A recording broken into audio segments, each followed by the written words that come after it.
Hi, ಎಲ್ಲರಿಗೂ ನಮಸ್ಕಾರ. The ಥಿಯೇಟರ್ಗೆ ಸ್ವಾಗತ.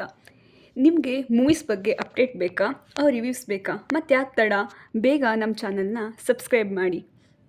ಈ ವಿಡಿಯೋದಲ್ಲಿ ನಾವು ಹಿಂದಿ ಮೂವಿ ಕಲಂಕ್ ಬಗ್ಗೆ ತಿಳ್ಕೊಳ್ಳೋಣ. ಈ ಮೂವಿ ರಿಲೀಸ್ ಆಗಿದ್ದು 2019ನಲ್ಲಿ.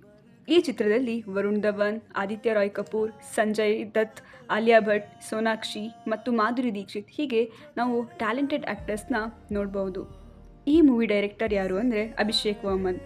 ಈ ಮೂವಿಲಿ ವರುಣ್ ಧವನ್ ಆ್ಯಕ್ಟಿಂಗ್ ಬಗ್ಗೆ ಹೇಳಲೇಬೇಕು. ನೀವು ಮೂವಿ ನೋಡಿದರೆ ಗೊತ್ತಾಗುತ್ತೆ. ತಮ್ಮ ಕಣ್ಣಲ್ಲೇ ಆ್ಯಕ್ಟಿಂಗ್ ಮಾಡಿದ್ದಾರೆ. ಆಲಿಯಾ ಅವರು ರೂಪ್ ಅನ್ನುವಂಥ ಕ್ಯಾರೆಕ್ಟರಲ್ಲಿ ಈ ಚಿತ್ರದಲ್ಲಿ ಕಾಣಿಸ್ಕೊಂಡಿದ್ದಾರೆ. ಇವರಿಬ್ಬರು ಕೆಮಿಸ್ಟ್ರಿ ಸಹ ತುಂಬ ಚೆನ್ನಾಗಿ ಮೂಡ್ ಬಂದಿದೆ. ಈ ಮೂವಿಲಿ ಆದಿತ್ಯ ಮತ್ತು ಸೋನಾಕ್ಷಿ ಕೂಡ ತುಂಬ ಇಂಪಾರ್ಟೆಂಟ್ ಕ್ಯಾರೆಕ್ಟರ್ನ ನಿಭಾಯಿಸಿದ್ದಾರೆ. ಇವರಿಬ್ಬರಿಗೆ ಡೈಲಾಗ್ಸ್ ಕಮ್ಮಿ ಇದ್ದರೂ ಎಮೋಷನ್ಸ್ನ ಮಾತ್ರ ತಮ್ಮ ಕಣ್ಣಲ್ಲೇ ಎಕ್ಸ್ಪ್ರೆಸ್ ಮಾಡಿದ್ದಾರೆ. ಬಾಲಿವುಡ್ಡಲ್ಲಿ ಇದು one of the most under rated movie ಅಂತ ಹೇಳಿದರೂ ತಪ್ಪಾಗಲ್ಲ. ಈ ಮೂವಿ ಸಾಂಗ್ಸ್ನ ಕೇಳ್ತಿದ್ರೆ ನಿಮ್ಗೆ ಒಳ್ಳೆ ಫೀಲ್ ಅಂತೂ ಬರುತ್ತೆ. ಈ movie songs, Shreya Ghoshal voice, Madhuri Dixit dance ಮತ್ತು ಎಕ್ಸ್ಪ್ರೆಷನ್ ಟೋಟಲಿ ಅಸ್ಥೆಟಿಕ್ ಅಂತಲೇ ಹೇಳ್ಬೋದು.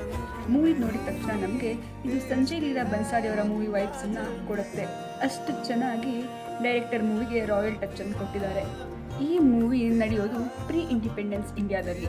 ಈ ಮೂವಿ 6 ಜನ ಬೇರೆ ಬೇರೆ ಫ್ಯಾಮಿಲಿಗೆ ಸೇರಿರೋರ ಬಗ್ಗೆ ಇದೆ. ಅವ್ರ ಲೈಫಲ್ಲಾಗೋ ಪ್ರೀತಿ, ಮೋಸ, ದ್ವೇಷ ಮತ್ತು ಡಿಪ್ರೆಷನ್ ಬಗ್ಗೆನೇ ಈ ಮೂವಿ ಇರೋದು. ಇಂಡಿಯಾದಲ್ಲಿ ಈ ಮೂವಿ 80.35 ಕ್ರೋರ್ಸ್ ಕಲೆಕ್ಷನ್ ಮಾಡಿತ್ತು. ಇದು ಈ ಮೂವಿ ಡಿಸರ್ವ್ ಆಗಿರೋಷ್ಟು ಕಲೆಕ್ಷನ್ ಅಂತೂ ಅಲ್ಲ.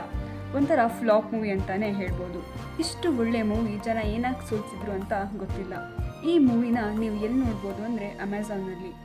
ಅಲ್ಲಿ ನೋಡಿಬಿಟ್ಟು ಯಾವ ಥರ ಅನ್ನಿಸ್ತು ಅಂತ ಕಮೆಂಟಲ್ಲಿ ಹೇಳಿ. ಹಾಗೆ ನಿಮಗೆ ನೆಕ್ಸ್ಟ್ ಯಾವ ಮೂವಿ ಬಗ್ಗೆ ರಿವ್ಯೂಸ್ ಅಪ್ಡೇಟ್ಸ್ ಬೇಕು ಕಮೆಂಟಲ್ಲಿ ತಿಳಿಸಿ. ಸೊ ನಮ್ಮ ವಿಡಿಯೋ ಇಷ್ಟ ಆದರೆ ಲೈಕ್ ಮಾಡಿ. ಇದು ನಮ್ಮ ಮೊದಲನೇ ವಿಡಿಯೋ. ಎಲ್ಲ ಸಪೋರ್ಟ್ ಮಾಡಿ, ಸಬ್ಸ್ಕ್ರೈಬ್ ಮಾಡಿ, ಪಕ್ಕದಲ್ಲಿರೋ ಬೆಲ್ ಐಕಾನ್ ಕ್ಲಿಕ್ ಮಾಡಿ. ನೆಕ್ಸ್ಟ್ ಇನ್ನೊಂದು ಮೂವಿ ರಿವ್ಯೂ ಜೊತೆ ಬರ್ತೀನಿ. ಬಾಯ್ ಬಾಯ್, ಟೇಕ್ ಕೇರ್.